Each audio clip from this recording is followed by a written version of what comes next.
Hey, what's up, Taurus? This is April with astrolada.com, and I'm here with your July 2017 monthly forecast. Before we get started on that, I just wanted to let you guys know some exciting news. I'm doing a webinar partnering up with Astrolada herself, and we're doing a webinar on how to find your vocation, meaning how to find your life purpose. What is your passion? What is the career you should be in? What's the ideal job, work environment you should be in? All of that stuff, all jam-packed into a webinar that lasts a few hours. We're doing this on July 12th, so definitely come join us. I will have information below and also in the I button above of how you can participate in this webinar. It's very affordable. It's super important, especially if you are a career-oriented person or even job-oriented. Even if you just want to know, like, what am I here for? We can definitely answer those questions for you and teach you how to see it in your own birth chart. So definitely check out that information on our webinar on July 12th. So this is a general monthly forecast for those born under the sun, the moon, or the rising sign in the sign of Taurus, the bull. And if you would like a personalized reading that caters to you and your specific birthday, then also I have information above and below of how you can schedule a reading with me on astrolada.com. We can talk on Skype. I can send you a recorded reading or whatever you like. So definitely check out my readers page, and I would love to read for you. All right, Taurus, so what is going on? What's the energy like for Tauruses in July? Well, actually, I see that there's a lot of family-centered energy happening for us this month, Taurus. I'm a Taurus sun, so this applies to me right along with you guys. There's a lot of family energy. There's some energy that's kind of focused on finances, still a little bit left over from June. But family is really the key, focus area this month. So let me break it down. So first of all, we have Venus moving into Gemini on the 4th of July. And this is our second house, Taurus. So Taurus, we are the second sign on the wheel. And our second house, the second sign from us, is Gemini. So that's like Taurus home territory for us. So we already had Venus and Taurus in June last month. That was like really, Venus is our ruling planet. It was in our sign. So it was like double Venus energy. And now this is more double Venus energy for us. But the second house, it does rule Taurus things like the five senses and what we enjoy here on planet Earth, like things that look good, smell good, taste good, feel good, all that stuff, right? Sound good. We Tauruses love music and all that good stuff. So it does rule that stuff, the second house. But also the second house rules finances.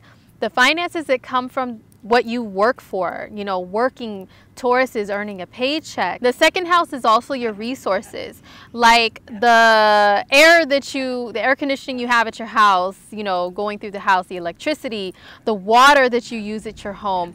All of those things are your resources. So we are definitely going to be feeling more like utilizing those maybe a little bit more, or even like shopping, like material things that we accumulate. That's also the second house. So Venus there, how we enjoy ourselves. Yeah, Tauruses, we may still continue on with the shopping. Woo! Yeah, we may continue on with the extra shopping during this Venus transit. Or it could bring us a beneficial energy when it comes to earning money, like earning more money, because Venus is a benefic planet. That means wherever she transits, she brings a positive energy there. So she could help us out with earning more money. It could be a time to ask the boss for a raise, or it could be spending it more. On the 5th of July, we have Mercury moving into the sign of Leo. And for us Tauruses, that is our 4th house of home and family life. So Mercury, wherever it travels, it rules how we are communicating, who we're communicating with, where we are the most busiest with our minds and with our hands, and maybe even traveling short distances, right? So this is with family, maybe chatting it up more with family. Family may be contacting us more. Maybe we may be reaching out to them more and thinking about them more. Maybe we may be organizing things, which is also Mercury, around our house a lot more. Managing, like, if you have piles of stuff and papers and paperwork around the house, this could really be a good time to straighten those up, organize them, file them, throw them away, shred them, whatever. You may want to just simply fix things around the home and make them a lot better. And also your communication is going to be a little bit more centered around family or who you're comfortable with and you consider to be family. It doesn't have to be blood relatives per se. It can just be like you really only want to stay within your shell, within your comfort zone, with people you're conversing with. Last month, Mercury was in our 3rd house, and we were just like, woo, a little bit more open and chatty and conversational with any and everybody. But then when Mercury goes into the 4th, it's kind of like a Cancer-y energy, you know, like think about your Cancer friends and how they could be like, well, I only want to talk to, you know, who I know and I'm familiar with. So like we can kind of become like that, like our Cancer friends when it comes to our communication this month. On July 8th, there is a full moon in the sign of Capricorn, 17 degrees Capricorn, and it is conjunct Pluto, the great transformer. All right. So what this means is it's going to be in our 9th house, Taurus. The 9th house is travel, it's education, it's expanding and broadening your mind and your horizons in life. It's big goals that you want to achieve. It's like, you know, the energy of the archer, like Sagittarius, like pointing an arrow out somewhere far and shooting it, just hoping that it lands, but having like great faith in it. It's all about faith, all about optimism. So with the full moon conjunct Pluto, this is like showing something that's going to transform in that area of life. Maybe some Tauruses complete schooling, or maybe they want to go back to schooling or sign up for schooling at the same time. And it's something that's really going to deeply transform their lives because of the Pluto aspect here. This could be some Tauruses maybe having to plan or take a really big trip during this time, maybe abroad or overseas, or like maybe to see family kind of far away because, you know, we've got Mercury in the 4th, we've got the full moon up there, you know, in the 9th house of travel. So yeah, maybe traveling to see family for some of us. This can also mean a completion of a goal, like a really big long-term goal that we have. It doesn't necessarily have to mean an education and getting like a degree, a piece of paper that says congratulations. It could just mean like big achievement, big accomplishment in order to go to the next level, which is the 10th house of career. So once again, we have a webinar about career. Just thought I'd throw that in there, Taurus, you know, but definitely life-changing goals and commitments to better your life are going to be brought to the surface with this full moon. On July 20th, we have Mars moving into the sign of Leo. So for Tauruses, that's once again our 4th house of home and family. So Mars is where our physical energy and our drive is going to be directed towards. We're going to point that Mars arrow, like the symbol represents, at that area of life, which is home. So some of us actually might be moving. You know, when Mercury goes there, it's our hands and our minds busy there. And then when Mars goes there, it's kind of like the rest of our body, like it's catching up with where our mind is at, which is within the home. So I could see moving for a lot of Tauruses, preparing to move. I could see us just, you know, maybe helping family members move or moving family members in, moving into a new place, moving out of a place. Maybe participating in more active activities with family could be something that we're up to when this Mars transit happens. But remember, Mars is actually, it's also aggression and anger. So that can be where our anger and aggression are pointed towards, which is family. I have seen it so many times when Mars is in someone's 4th house. They get irritated with family easily. They find at least one family member that's like on their crap list and they're like, you piss me off, you annoy me. So yeah, just be careful with that, Taurus. Try not to have any family feuds or fights happen. But definitely, you know, direct your energy there, more energy towards doing things, bettering things around your home, or helping some family out with some things. On the 23rd of July, there's a new moon in Leo, 0 degrees Leo, in our 4th house. So this is a new beginning when it comes to family life, when it comes to our home, the place that we live, how we feel comfortable and secure.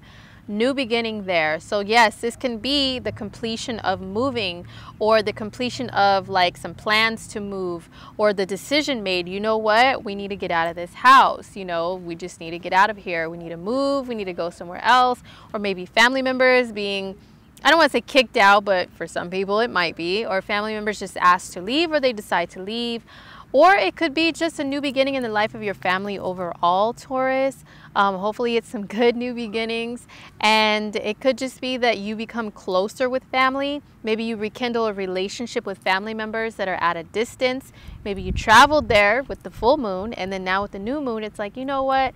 I forgive so-and-so family member that I've been holding a grudge against for years.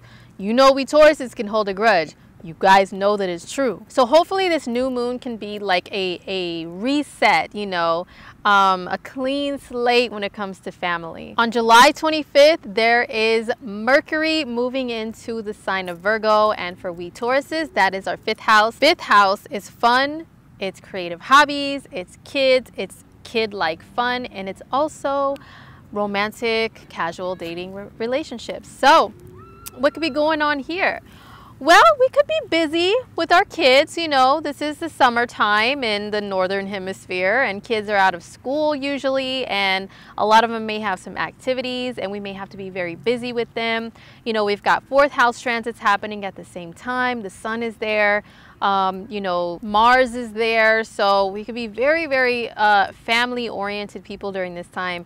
And then the 5th house, Mercury, we're going to be busy doing fun stuff. Our mind is going to be on fun. Maybe we finished moving, now we can have some fun, you know, or maybe like we've been spending time at home with the kids or with family. Now it's time to get out and do some activities or participate in some hobbies, perhaps. It can just really bring some fun into your world. However, my only warning with Mercury in the 5th house is it is an energy that can bring a boastfulness out of someone, and confidence, yes, lots of confidence, which is awesome. However, too much confidence can make someone a little arrogant, kind of speak in an arrogant tone. You know, all these peasants are beneath you and need to serve you. Oh my God. So I would say to be mindful of that. Don't let yourself go to that extreme with Mercury in the 5th house.